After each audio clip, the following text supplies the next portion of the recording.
The creative industries in Wales are growing, but not everyone gets the same opportunities. Who is missing, and who gets to thrive in the creative economy?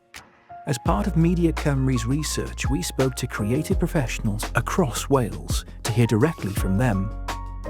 I'm trying to start my career and it feels like running into a brick wall. I think there's no indication of whether someone like me will be let in.